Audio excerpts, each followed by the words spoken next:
NFC South. Dirty. Episode 51. Hey, man. Division number 2. All right. You already know. Welcome to LK Sport Podcast, episode 51, number 2 of Breaking Down Divisions. If you haven't checked out, we already did AFC South in episode 50. So go check that one out as well, where we talked about the Texans, Colts, Jags, and Titans. But on this episode, we're talking NFC South, which is the Falcons, Saints, Panthers. Who am I missing? Falcons, Saints, Panthers, Tampa Bay. Yeah. I'm like, wait a minute. This is the dirty. Yeah. If you watch AFC South, we look the same. Hey. But we're going to give you a lot of more information. As I said previously, we're going to try to keep it 45 minutes. We're going to give you a lot of information from free agency to rankings to fantasy to what else? Draft picks, strength of schedule, things of that nature. And we're going to start this one off with the Tampa Bay Buccaneers.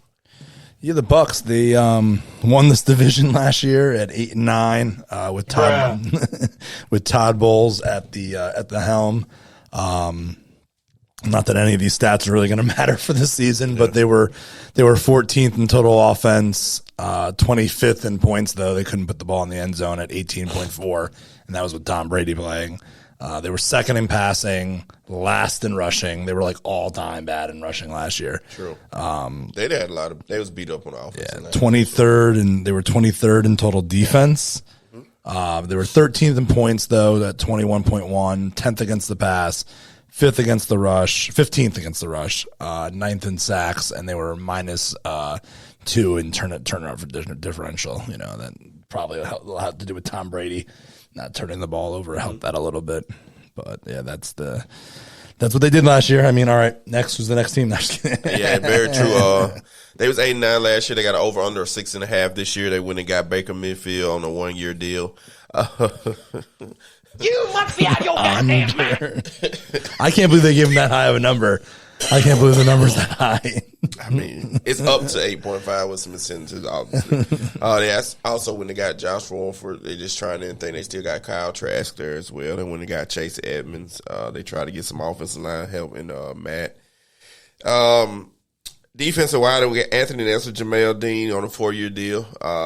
Levante David came back on a 1-year $7 million, and then they re-signed the kicker Chase McLaughlin. If you read the headlines, Tampa Bay defensive back, I think his name's Carlton Davis. I got to get it up to make sure I don't make sure it's right. Yeah, Carlton Davis said their defense is going to be hell next year. Hey, if I go to that in 1 second. Yeah, no, maybe. It might be. I'm going to talk about it. But they drafted pretty well. I personally think so. They went and got Casey from Pittsburgh, most of their defensive line. They went and got some offensive line help from a kid from North Dakota State. Go check out his profile picture from when he was at North Carolina, Cody Mulch. Yaya DB from Louisville, which I think he can be good for them as well. I mean, they really got to piece it together here with Tom Brady leaving. It leaves a big void in your offense, obviously. The offensive line was kind of hurt last year. They got the 14th ranked middle of the pack offensive line ranking this year. Like I said, if you listen to as this series goes on, offensive line was very big to me. I think they really hold that offense. Without an offensive line, your offense can't do much, period. So, you got to score some points in the NFL to win get a couple W's in that column. So, I was talking about the defense. Carlton Davis, as I look at the depth chart, I'm going to go through it right fast. I'm going to start on offense. You got Baker, Rashard White, which is I think he's going to be great for fantasy football, which we're going to talk about. Mike Evans, Godwin, Gage, Cade Otton. You still got Big Tristan Wirth there, Big Ryan Jansen. You really got Cody March. We'll see what he's going to give you.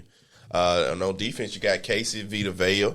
You got Logan Hall, Devin White, Levante David, Shaquille Barrett, Jamel Dean, Antonio Whitfield Jr., and Carlton Davis. I mean, saying it out loud, it sounds like they're going to be a damn hell of a defense. It might be. Right. So at the end of the day, people forget how, I mean, a couple of years ago, that defense was, I mean, they don't win that suit. I mean, I know everybody wants to give Tom Brady the credit, but they don't win those. The reason why they beat the Chiefs in the Super Bowl was because of that defense. Yeah, defense played very, very well. And like I said, if Baker Mayfield, I mean, you got targets, bro. You got Chris Godwin there. You got Mike Evans. I like Rachaad White, like I said. They also have, I like the kid. They when they got Chase Edmonds to help. I mean, he can do a little something on third down, possibly. Still got something to take. You still got Keyshawn Vaughn there that you drafted a couple years back. Cade Otton, who knows what he could give you this year. He did okay. I mean, he's a tight end. That's Cole Keefe. I remember him last year as well. They went and got Payne Durham, which he's moving up in the depth chart. I mean, I'm just looking at, you always start with the quarterback. Obviously, if you got a good quarterback, you think you can do a little better. Baker Mayfield just doesn't do it for me. I mean, you still doesn't move the needle. Doesn't move the needle at all, man. But you have the same talent there. You still got Rachaad White. I mean, Leonard Fournette. No disrespect. I mean, he's just not the same running back anymore. Rachaad White, much younger, more agile guy, which I like. And you still got Mike Evans still there, Chris Godwin. You got Russell Gage. I mean, these guys are not I don't know the over under 6.5. I mean, in that division, say if you, like I said, I'm gonna go schedule regularly. Let's do schedule. Let's go. I'm gonna look at their schedule right quick. I like the under while you look at the schedule. Okay. I like the under. I think, again, if Baker finds that magic he had in Cleveland his first couple of years there, maybe, but I can't. 17th strength of schedule. They got an early bye week in week 5, so I'm going to just go with the first 4. At Minnesota, I'm going to go L. At home, they got 2 at home, Chicago, Philly. They might beat Philly.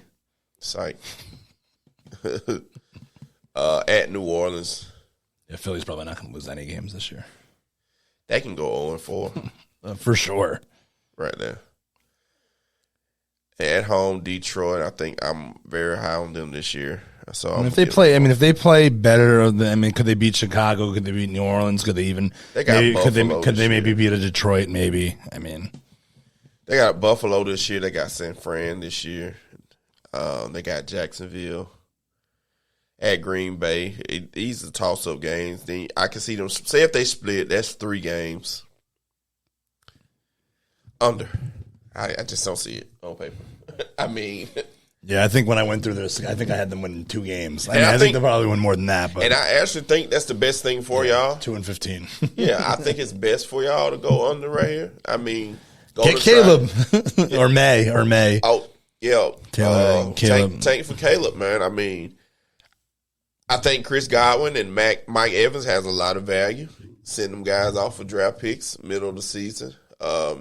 If that defense is holding it together, that's the only scary thing about it. This defense is good as Carlton Davis says, and it keeps them in game, and they win some of these games. We just looking at it on paper like, okay, that's a loss. Okay, that's a loss. But they end up winning those games, and halfway through they're fucking 5-4 or 4-5, and they try to figure something out and go get they try to go get a quarterback middle of the year and try to actually win.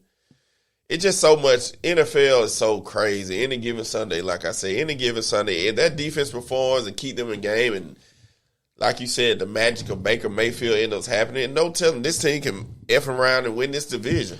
Especially in this division. Especially in this division. Yeah, this is the only division, maybe the AFC South, which they got the Jaguars, which is maybe. Yeah.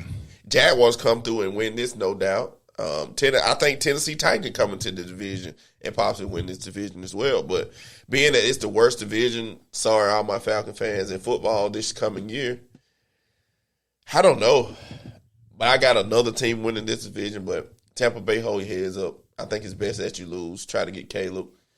Get what you can from Mike. Get what you can from Chris or May. Like those 2 guys are going to be this. They said this next year's draft class is supposed to be much better than this past season. So fantasy football wise, obviously you got to draft Chris Godwin in a great position and Mike Evans as well. Depends on placement. Like I said, don't get those guys. It's amazing. It's amazing where they're like in the 30s now and receivers now. It's so crazy. I think I like Mike Evans a little bit. I've always like Chris Godwin. I've always been a little iffy about Chris Godwin. I thought he's a little bit of product of having Brady there a little bit, but I like him. But I like Mike Evans. I like Rashad White a lot. I would like him as my number 2 or even my first flex guy. I like Rashad White a lot. I thought you were going to say your number 1 running back. I was like, whoa, easy, buddy. I would like to have him in my flex on my number 2. Boy, if you don't for sure.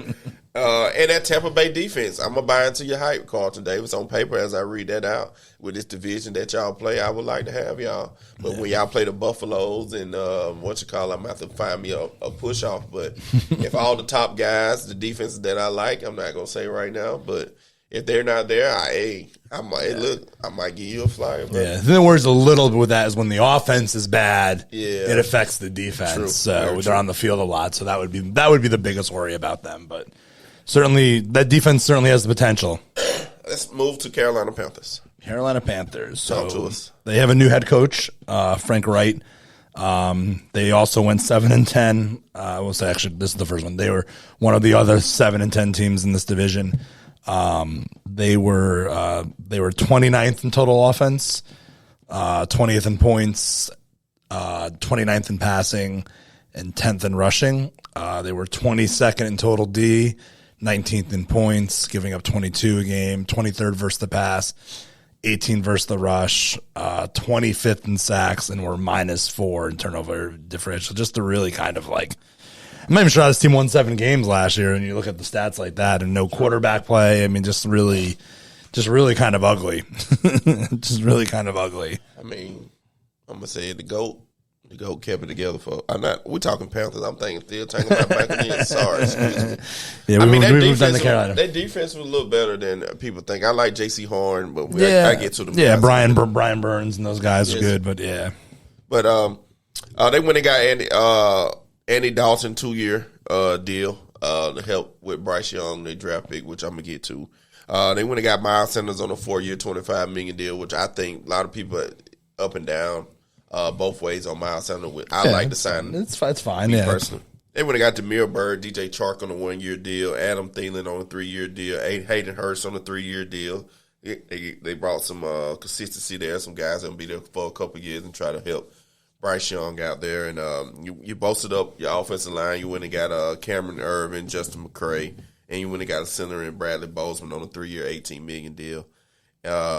Which helps you move that line up to the middle of the pack, 16th ranked offensive line by the PFF. And on defense, you got Henry Anderson, shot total, which I like. He's a 3-year, $19.5 million to go on that defense with Brian Burns and Shaq Thompson. I like Deshaun. You went and got Gregor Hill, which is another pro. He was with the Bengals for a few years. And you went and got Von Bell, which is another Bengals guy. He came over to Carolina to help that secondary of J.C. Horn. And Eric Rowe, another vet. I mean, I feel like these first 2 divisions that we're doing, these guys see an opening, and they trying to grab it. They trying to get that division win. I feel like they trying to buy into their team and try to get that division to build some momentum going into the coming years and making other players like, okay, these guys won the division last year. Come on, they coaching very well. Let's try to build something. And they re-signed their kicker, Eddie, which is always good to have a consistent kicker. I think I'm big on kickers, so I think they win you a couple games. Absolutely. Shout out to Steven Gostkowski. They're all good now. All these kickers are good now. I mean, there are some worse than other ones. Shout out to Vinatieri. They win chips out here. Did you mention DJ Moore yet? Did you mention him? DJ Moore is not on Carolina Panthers anymore. No, I'm saying, did you mention that they traded? I didn't know if you. Oh yeah, they got rid of DJ Moore. I mean, that's how they got. Yeah, they got Bryce Young, Jonathan Mingo, and DJ Johnson. Some of the top picks that they got. Excuse me. They over under is 7.5 this year, which I thought was kind of high when I first originally looked at it. Good number. It is a good number. They got the 4th easiest schedule, which is something big that makes you go back and forth with that 7.5. So I'm gonna go through it quick as possible. Their bye week is week 7. So at Atlanta, game 1. Then they at home New Orleans, at Seattle, at home for Minnesota. Then they at Detroit, at Miami. So off first glance on paper, I can see them going at best 2-4 right there. I can see them possibly beating at Atlanta, which I like Atlanta at home, which I'm going to get to later. So I'm going to give them a loss because I like Atlanta. I mean, to be honest, this is me personally. I think they can win any one of those games. They can beat New Orleans. Maybe Miami if they have Tua, but like I think any one of those games is winnable. They probably won't. I'm saying again, depending on. I don't see them beat Miami and Detroit. I said Miami is assuming Tua is playing. No, probably not. But Detroit will be better this year. But Detroit's not Philly or Dallas or San Francisco. But no, I think they're going to be good too. But I just think they're not like a team that you're going to be like, this team's not going to lose. I think that at is the thing for me. They're playing at Detroit. Yeah, no. Miami. But I'm saying, I would not be shocked if they won any of those games. They won't win them all, of course. But like, if they went 3-3 in that stretch, I wouldn't be shocked. So, hey, I like the balls there, brother. But 7.5. I'm quickly glancing. They got to play the NFC East as well this year. They got Dallas. They can beat Dallas. That's 2-2. That's 2-2. They can beat Dallas. No. They beat the Giants in Washington, lose to Philly and Dallas. So. Probably what happens. That's a great number. 7.5 is awesome. It's a really good number. That's a Vegas number right there for sure. It's close. I think they go over right now. When we do our predictions, that could change, but I think right now. I have them winning like 9 games. So I'm always a split guy. Split division. That's 3. Say beat Houston. Say that's 4 because they're at home. They could beat Indy at home. That's 5. Sure. They got Green Bay at home late in the season. No telling what you'll get from them. That's maybe 6.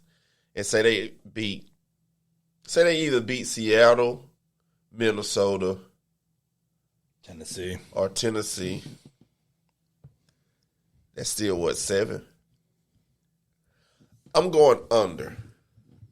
I'm gonna go 7-10 again. I like that defense as well. Oh my God, it's a good number. 7.5 is a good number. I'm gonna stay away. I'm gonna just pass my judgment. But no, I can't do that. Since it's the 4th easiest schedule, I'm gonna give them 8 wins, 8-9, 8-9. Carolina Panthers going 8-9, maybe even 9-8. Like this, is just one of those divisions. Anything can happen, man. They can beat 2 teams. They can beat Tampa Bay both games, and then that goes up to 9-8. Yeah, so it's. It's going to be a lot to do. I think a lot to do with what happens with how well Bryce Young played. Again, rookie quarterback. So I think they say Andy Dalton starting, right? It sounds like it's Bryce Young's job. When before training camp, they were saying he's listed as a starter. I think the plan is to start Bryce. They made all those moves to get him. He's coming from the Bama system, so I think you got to try to let him play. I think, and we'll see. See again, people worried about his size and stuff, so we'll see. Right. But I think if he plays well, I think this team can. I think any of the teams can win this division, but I think they have a real shot at winning the division. But on the fantasy football aspect of it, excuse me, Miles Sanders. I would take a flyer on DJ Chark, possibly late round. I think he's going to get majority of the wide receiver targets there. Hayden Hurst. Terrence Marshall Jr. I like an LSU guy. I was high on him last year. I liked him as a sleeper guy last year, so maybe this is the year again, with the rookie quarterback, who knows? But Carolina defense. I mean, you got Brian Burns, Shake Thompson, like I said, Shava, Bell, J.C. Horn, Jeremy Chin, and those guys. With this division, and who knows? That defense might be stellar. Like I said, so yeah, damn, that 7.5 is great. I mean, a lot of times those numbers are really, you're like, man, that's such a good number. I mean, I'm starting to trust Vegas over the years. I lost money trying to bet against Vegas. Well, how close it's like right on the number for point spreads, everything. It's amazing. It's amazing what they really do there. Yeah. And, they don't talk me a listen. I ain't gonna tell you no lie. They don't spank my ass a few times. So, but let's just move on to New Orleans because that's a great number. Out of all the numbers I've read, and this number is kind of surprising to me. They win projection, but go ahead, New Orleans Saints.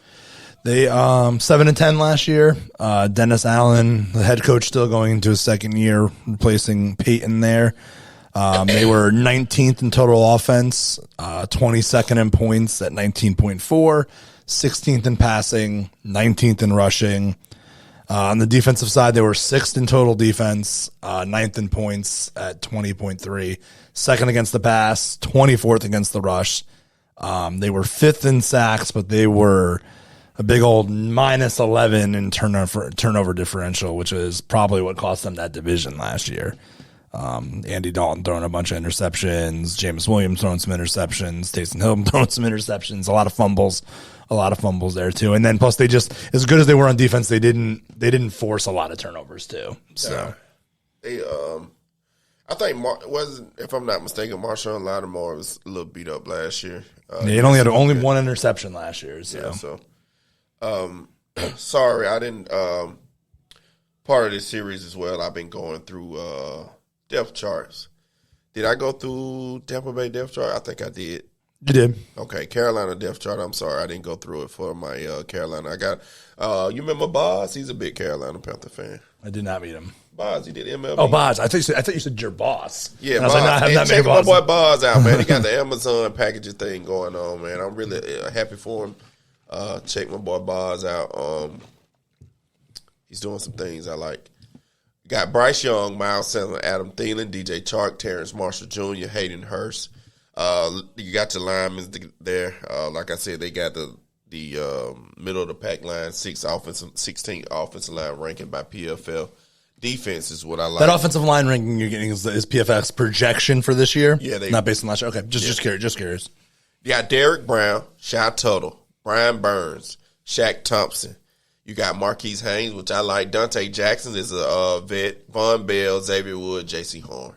On paper, looking at it, you got Eric Rowe back up short, strong safety, and you got Jeremy Chin, which was a starter last year for those guys. He's split in between the nickel back and he's like a nickel guy. So he's like a he's like a Swiss Army knife. He plays plays all over the place. And then you went and got Camus Groger-Hill, which is another vet to back up that inside linebacker position. On paper, I love this defense. Sorry to go back to the Panthers, but more than I talk about it, I'm going over. I'm going over. If this offense can stay on the field a little bit longer, the defense could be really good. Yeah, fact. Okay, back to New Orleans. You went through everything, coached in the Allen 7-10 last year. They have a win projection of a 9.5 this year. Is it that high? Yes. They got the easiest strength of schedule this year. That's possibly the reason why. They went and got Derek Carr, 4-year, $150 million. You re-signed Jameis Winston to back up Derek Carr, which I don't know what Jameis Winston got going on. Oh my God. I wish he just, hey, matter of fact, I'm proud of you. I'm proud of you, Jameis. You know, I already know what I'm about to play. Keep cashing that shit. It don't matter. Be the best backup ever. Be the, what's the kid name? They got all that backup money for years. Was it Flynn? What's his last name? Flynn? Matt Flynn? Yeah, he's signed to be a starter in Seattle. Oh my God! Chase Daniels. Yeah, he's another Chet Henning. Yeah, there's some guys. There's some guys out there. Get it. Jamal. No, and Winston got some starting money for a couple years too. So Jamal Williams, they got signed him to a 3-year deal. Michael Thompson come back. I think that's it for Michael Thompson. 1 year, $10 million. I think this is your last year to get it done, brother. Don't get me wrong. I think you still can stick around the league, but with Chris Olave and you on the ends, I think it's set up for y'all to win this division. Personally, I'm gonna go through it later. Jawan Johnson 2-year deal. They got Foster Moreau on a 3-year, $12 million deal. And they when they got Storm offensive tackle to help that offense and on the defense, they did a lot.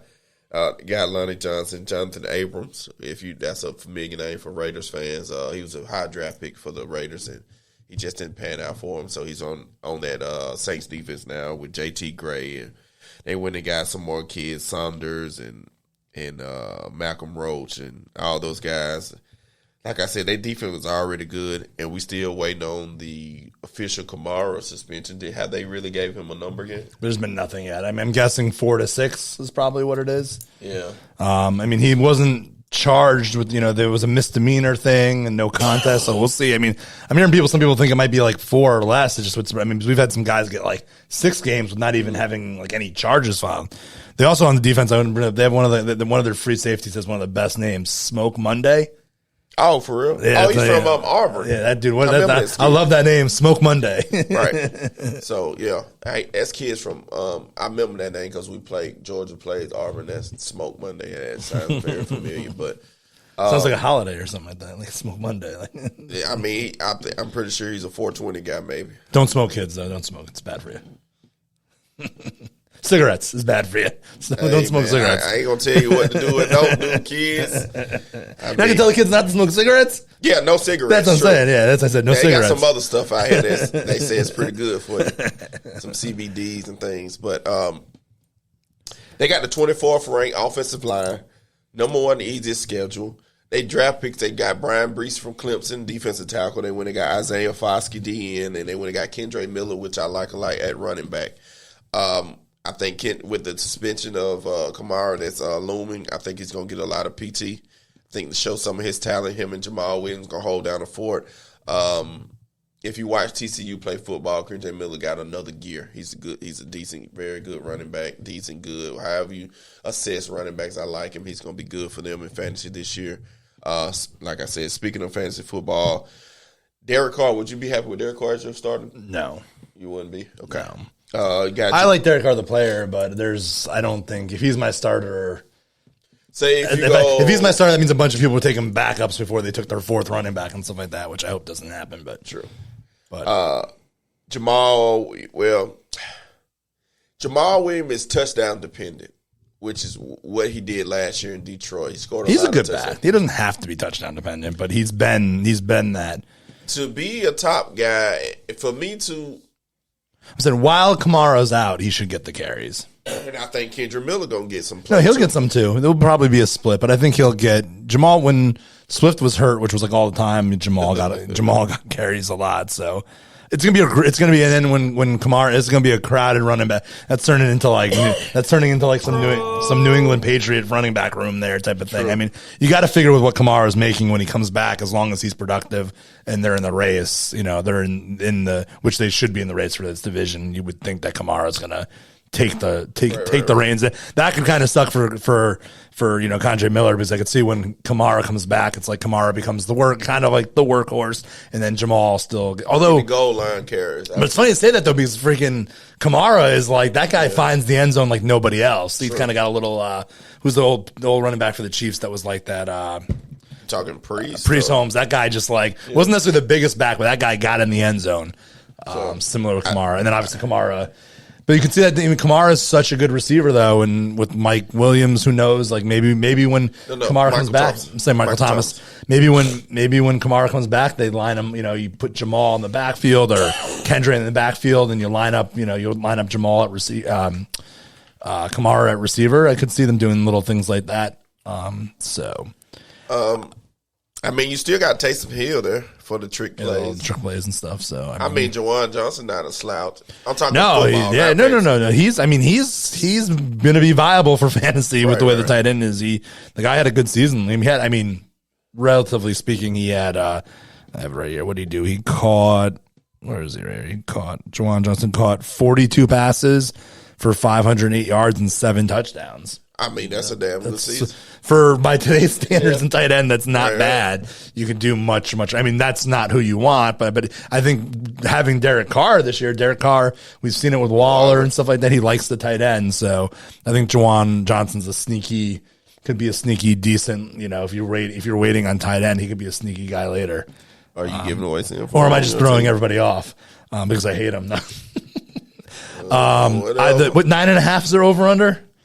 Man, it's funny. I did my first picks. I went through and did the win by every game, and I had them winning 5 games, which I'm going to change. That's going to change, but I think, it's insane.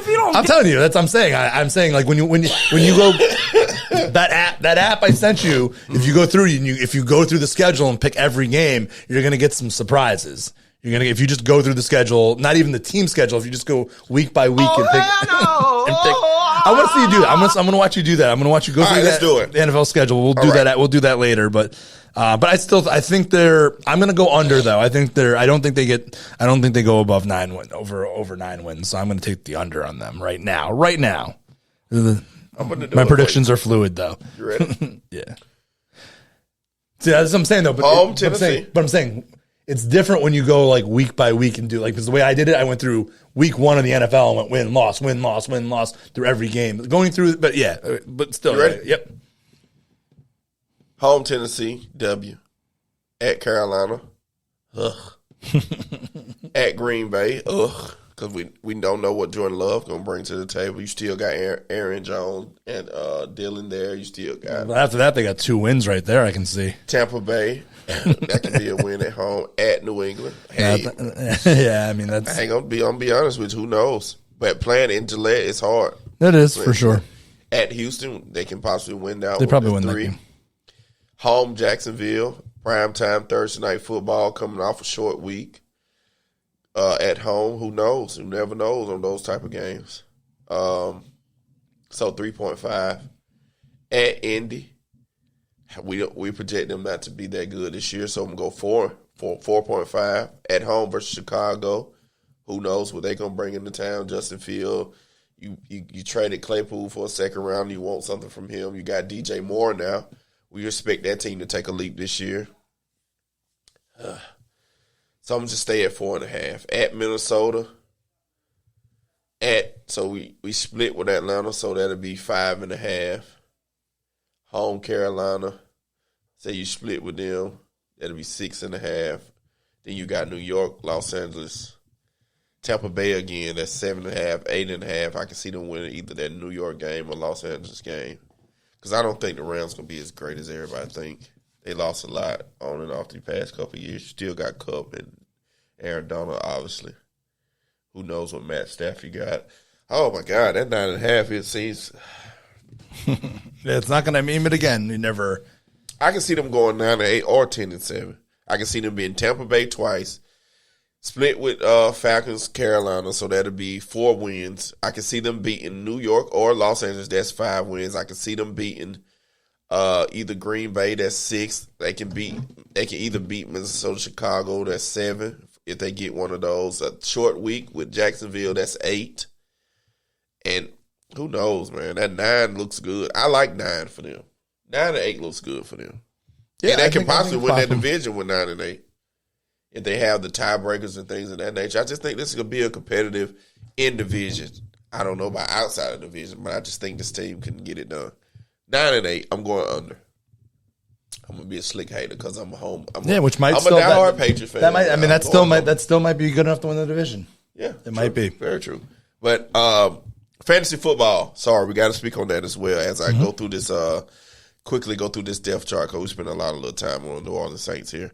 Got Derek Carr, Alvin Kamara. Basically, he's still playing technically. He hasn't got the suspension, but you got Derek Carr, Alvin Kamara. I'm going to go Jamal Williams, Kendra Miller right there at the running back position. You got Chris Olave, Michael Thomas, Jawan Johnson. Sneaky pickup. They picked up some veteran wide receivers in James Washington and Kiki Kuti, which they can play a role in this offense possibly. Offensive line, like I said, they got the 24th ranked offensive line. We'll see how they work out for them by PFF. Defense, you still got Cameron Jordan there. You still got Marshawn Lattimore, Tyron Matthew. You still got Marcus May there. That defense still going to put you in a place to win games with DeMario Davis in the middle of that defense, calling out shots and see how things go for them. 9-8 is where I think they'll go. On fantasy football, obviously you want Chris Olave. Question mark with Michael Thomas. He's going to get drafted. Draft position means a lot in fantasy football. So for the guys that play a lot, if you get Michael Thomas at a great position here, I'm not questioning you picking him up. Me personally, I'm not like I might have him in my list. Okay, Michael Thomas, 7th round. I still got positions open. Let me click on Michael Thomas. He might do very well for you. Alvin Kamara is another, which we'll talk about in our fantasy part, when to pick him up, depending on his how many games he missed. Like I said, for the type of money that he's making, he's going to be a workhorse. He's going to have to earn his check, I believe. I think New Orleans. And He's such an he's amazing so talent. He's just so good. And he's amazing talent. Jawan Johnson, another sneaky tight end guy that my guy G pointed out here. He had sneaky. He had 7 touchdowns with 42 catches. You can't expect that. Let's be real. That's kind of unbelievable, actually. 7 touchdowns out of 42 catches. But they have some fantasy football value, basically what I'm saying, in New Orleans.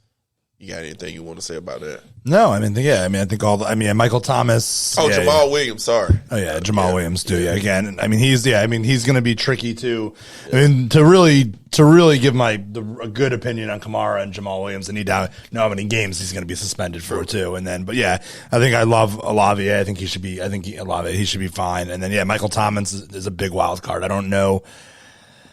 I feel like he probably won't be on any of my rosters, because I think somebody will probably reach for him before I take him. I don't think I would take him before like 9, something like that.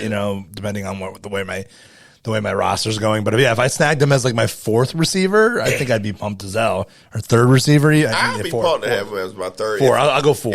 If I'm top 5 and I got depending on the draft, and I got a Justin Jefferson or something, or a Tyreek Hill or Stephon Diggs type of wide receiver, I wouldn't be pissed to have a Michael Thomas as my 3 or something, just to have in the back burner. And that's how I felt about him like the last year or so. But he's got to the point now where he's got to show me now. He's really got to show me now after what he's done, and the fact that the guy just doesn't seem to want to. The guy doesn't play hurt at all. Not that I don't want people to play injured, but like he seems to be like one of those guys. If he's even like a little bit banged up, he doesn't play. So. Yeah, I understand exactly what you're saying. Because he played at Ohio State. So I'm not going to go there. Go Dogs. Last but not least, man, hometown, where we stay, ATL, baby. Falcons. Let's do it. 7-10 also last year, like everybody else in the division. Very true. Arthur Smith is still the head coach there. They won 7 games last year, but it was not pretty. They were 24th in total offense. They're actually 15th in points, so middle of the pack at 21.5. But they were 31st in passing, which is just not in the NFL. They were 3rd in rushing, which obviously is good, but you can't be 31st in passing. They were 27th in total D, 24th in points at 22.7, 25th versus the pass, 23rd versus the rush, 31st. So second to last in sacks and a -4 turnover differential. That defense, it's going to be why when we get to the free agents here, it's gonna be. It makes a lot of sense what they did in free agency based on the stats from that defense last year. So, which was we got 8 minutes to run through all this. You ready? Y'all stick with me. Falcons did the most off free agent signing period. Now I'm finna go through it. Oh my! See this paper? Falcons. Ready? A lot. Offense, you went Tyler Henneke. Basically, he's an insurance policy for Desmond Ritter. He's been here, done that. Cool. Cardale Hodges, vet wide receiver. I'm going to just go through him. Mac Hollins, he's going to play for them this year. Scotty Miller. All these guys are vets that have done this before. They've been there. They brought back Kevin Smith, 1-year deal fullback. That gives you an idea they're going to run the ball this year. Janu Smith, they traded from the 6-time Super Bowl champs, New England Patriots for a 7 your own team. Yeah, I got a little stopped up. Then you went offensive line. You went Caleb McGrary, 3 years, $34.5 million. You re-signed your guy, Chris Lindstrom, which I think he's probably one of the best offensive guards in the game, hands down. I really like the kid a lot. You gave him $105 million in 5 years, and you went and got boasted up. You got German offensive tackle. Defense, here we go. Lorenzo Carter signed. Bud Dupree, hometown kid. Shout out to Bud Dupree. A lot of respect for you, man. Country time kid from Georgia, man. I'm going to go in a little different about you. I like that you came home and played some ball. And I'm going to give you one more guy that's out there, Houston. He's another Georgia boy that's still out there, hasn't been signed yet. Come on home, sign with the Falcons. I know I'm a Patriot fan, but come to the Falcons. I think it'll be perfect. It'll work out perfect for you. Anyway. Calais Campbell, 1 year, $7 million deal, up to $9 million with incentive. You went David. I'm finna butcher this. David Onyemata. He came from New Orleans. Big signing for them. 3 year, $35 million. Big guy, defensive lineman. I like what he does. Big run stopper. You went Caden Ellis, 3 year, $21.5 million. You went Trey Flowers, Hughes, You traded the Lions for a fifth rounder, Jeff Okuda, Something like that. J.O. Sorry. J.O. And then you went your biggest signing with Jesse Bates, 4 years, $64 million. And then they re-signed a punter, which is kind of key. Field position. I'm big on football. Listen, Falcons shot for the fence here. Point blank period. They spent their money. They had a lot of cap room. I like what they did. They got a lot of vets and Calais, Bud Dupree, Lorenzo Carter. I like Trey Flowers. I like all these guys. David. Like I said. You're like John Gruden. You just love everybody. Hey, listen.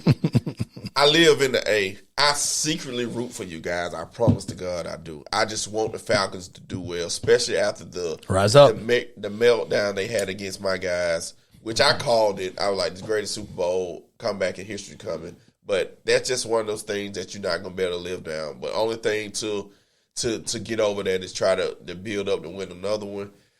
Y'all did everything y'all could to make this team better next year. Yeah, let's see if it works. Like I said before early in the podcast, they smell blood. They got a chance. They feel like it's a chance to win this division, so they went all out to do that. Some age there, and we'll see what happens. I mean, they certainly addressed what they needed to address. We'll see what happens. Sometimes we've seen it before. Teams go out and do a lot of free agent, and it doesn't really work out for whatever reason because the guys haven't played together. But they're certainly going for it. They're certainly going for it. No doubt.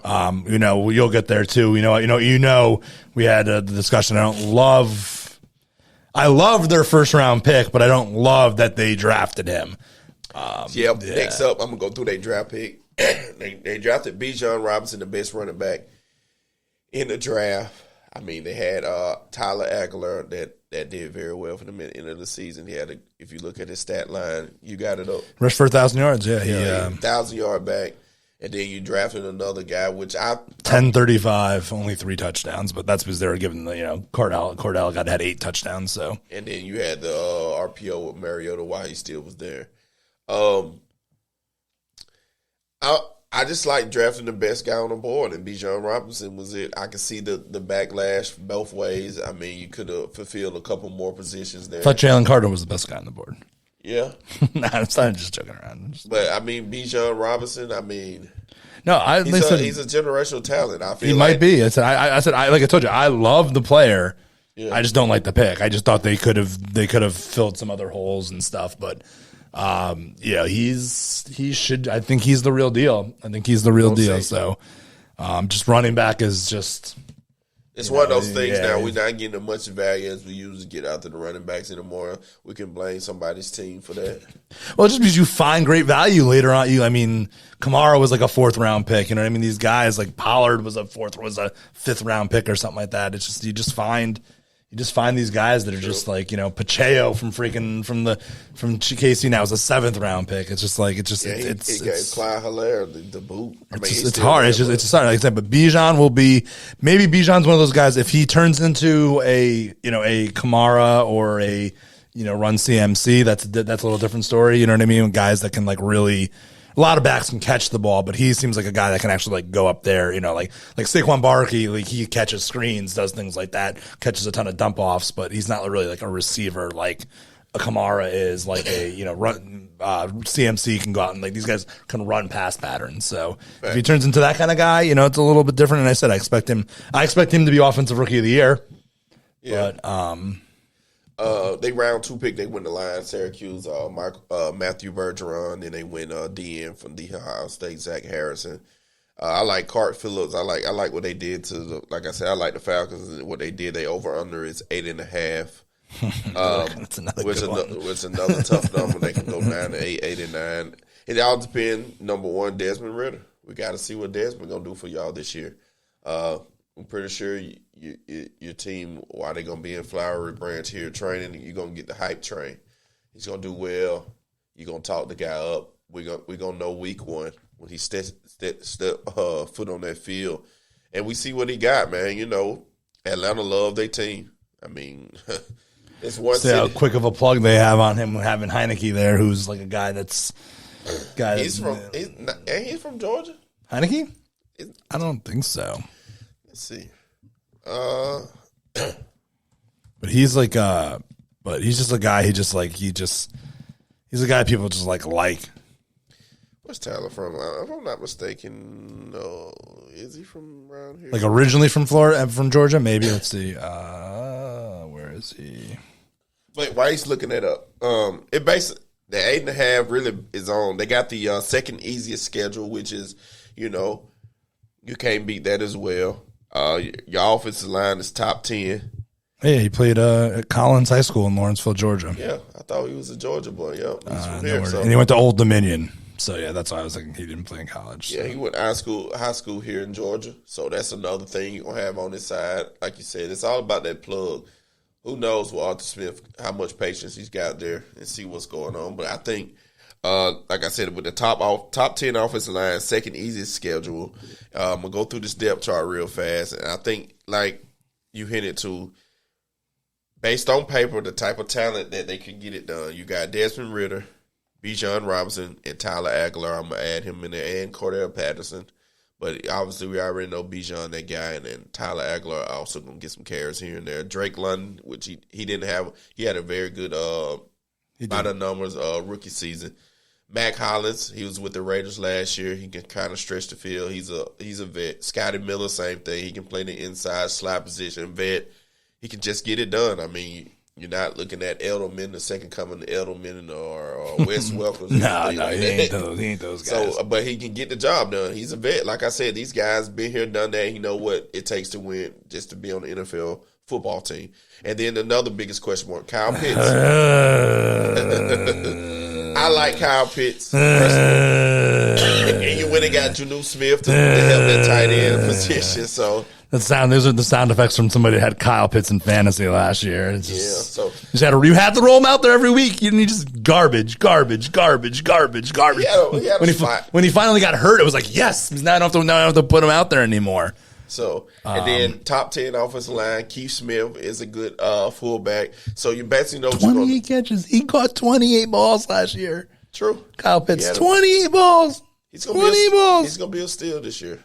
Kyle Pitts? Yeah, I think he'll still go. I bet you a lot of people going to sleep on him. I think he'll still go high just because of the talent. I think he'll still go, especially with the lack of the tight end. I think he'll still be probably a top 5. I would like to draft him. Personally, I'm not going to lie to you. I like if they play action off Bijan and Tyler. If I get no Kyle Pitts in fantasy this year, he's going to be a monster because I don't draft him. Then defense wise, you got Calais. You went and got Alma Mater from San Francisco. You still got Big Grady Jarrett there, Lorenzo Carter, Caden, Bud Dupree, AJ Terrell. We already know when he's healthy, he's a pretty good shutdown corner. He can get it done. You went and traded for Jeff Adoka. I'm gonna call him J.O. from Detroit. We still think he got something in the tank. And then you signed Jesse Banks to this outstanding contract to sure up that secondary in the free safety position. Then you still got Richie Grant there. So, yeah, like another again, on paper, one of them old paper things again. In your last year draft pick and Arnold from Penn State, Arnold Bikiti or something like that. On paper, I'm looking at it. Mikael Walker still there. Yeah, some of these guys have some left in the, Campbell's obviously a little bit older. I mean, he's much older now. He's definitely, even Bud Dupree ain't a kid anymore, but he's still, Bud Dupree's still a really good player though. Campbell's starting to dip a little bit, but it's still, but they also signed a couple other guys. They got some depth on the line, they drafted the guy, they drafted, some edge help from Ohio State and stuff. So yeah, they keep those guys fresh, like you said, if they can bring in like a Houston or something like Justin Houston and to give some more, to give some, give these older guys some breathers. Certainly, that's definitely a signing that would make sense. He probably won't. Wherever Houston goes, he'll probably sign after training camp, I'm sure. Those vets like to do, miss training camp and come in right before the season. Over. Was it 8.5? 8.5. Yeah, that's a close one. But yeah, I think I have them at 9 wins. So yeah, I'm going to go over. Very quick, we over our time limit, but shout out today. At home, Carolina, I'm going to give them a win. Home at Green Bay at home, I'm going to give them a win. Ooh. At Detroit, at Detroit, I'm going to give them an L. Then they got Jacksonville at home, Houston at home, Washington at home. I give you 1, maybe 2 out of that. Then you got at Tampa Bay, which you can beat him. Like Tampa Bay, one of those teams you can beat them twice. If that defense, as we spoke earlier in the pod, steps up, you never know what happen. At Tennessee, that's another game possibly you can win. I'm a little high on Tennessee than most, so I'm going to give them an L. Minnesota, another team. At Arizona, you can definitely beat those guys. Bye week, then you got New Orleans, Jets, Tampa Bay, Carolina, Indy, Chicago, New Orleans. I'm going over. No doubt. I think it's possible. I think it's. We'll see what happens with Ritter and I think the Falcons win this division. They're definitely. I ain't even gonna call it no bowl prediction. I'm pretty strong on it. I like them to win it more than New Orleans. A lot of people taking New Orleans to win this division. Kamara being out 4 to 6 week might cost them a game or two, and I have the Atlanta Falcons winning the division, making the playoff this year.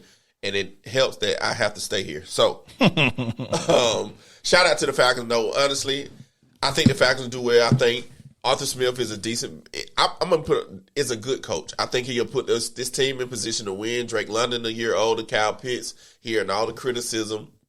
Bijan Robinson, Tyler Aguilar. I think Cordell Patterson to help being in that backfield, teaching some things. That defense got a better. Like you said, it's up to them to gel together. That's a big thing. Agent Terrell still here. They still got some guys from that team last year.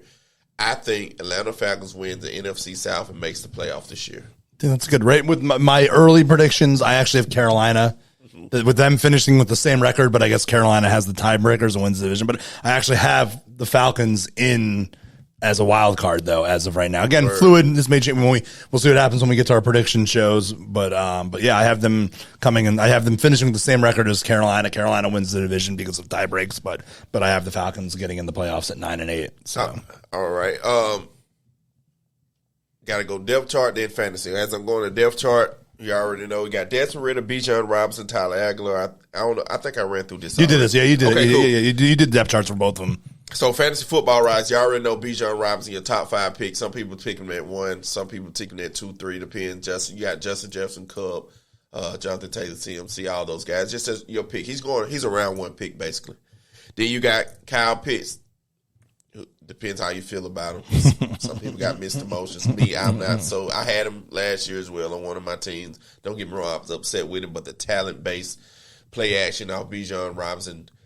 Back to what you said, a young quarterback best friend is a tight end, and I think Kyle Pitts, I think you still can get it done, Chief.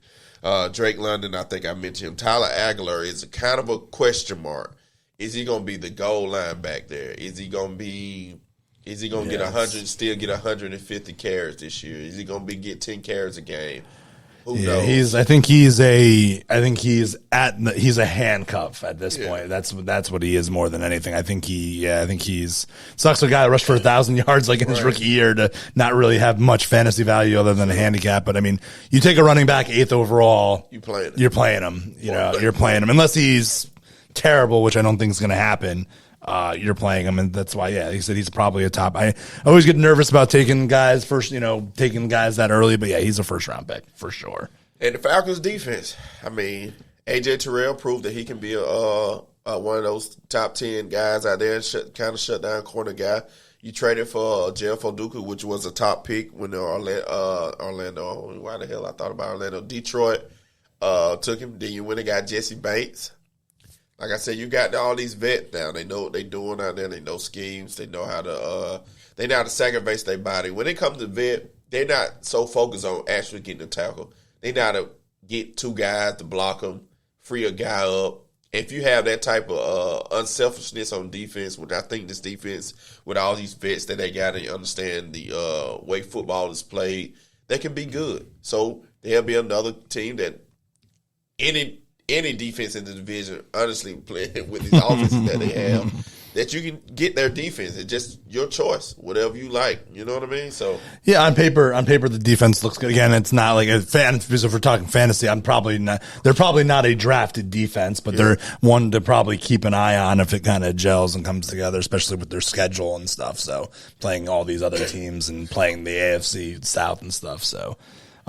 Based on we were watching their schedule, their schedule looks good against looks good for fantasy wise for a defense. You know what I mean? So definitely could be a sneaky play if they gel. I mean, they have They have the kid from the Detroit slotted as a starter right now. That makes me a little bit nervous, but again, maybe the guy reaches his potential. So saying this out loud for people fantasy wise, for defense wise. So they played Baker twice. Let's think about it like that. They play Derek Carr twice. They play rookie or Dalton twice. You get to play Jordan Love once. You get to play Sam Howell once. You get to play you get to play the little man once in Murray with nothing in Arizona. You get to play Anthony Richardson once. I mean, if you think about it that way, it's all about perspective. So, who knows? Before we wrap up NFC South, anything you want to say? Who you think won the division? You said I said I have them and the Panthers finishing with the same record right now. But that's when you pop the numbers into that app. It tells you who wins via tiebreaker. So it had Carolina winning, but I had Atlanta in as the last playoff team though too. So I like Atlanta. But again, by the time we get to when we make our prediction shows, I may change some things. But right now it's always fluid. Yeah, anything happens in training camp every year, and just your opinions may change. Year. Because as we're doing this too, as we're learning more about the teams doing these things as well too. So. And plus, every year at training camp, somebody big go down. It never fails. Some guy we like on a team, he always gets. There's still a lot of free agents available too. Still a lot of guys out there that can shake up things a little bit too. Not major signings, but there's still a lot of good running backs out there that are free agents. So very true, man. Who's worse, NFC South or AFC South? It's close, I think, because the Colts are the worst team of the bunch. I think. But the Bucks, it's close. Because I think the best team is from the 8 is the Jags.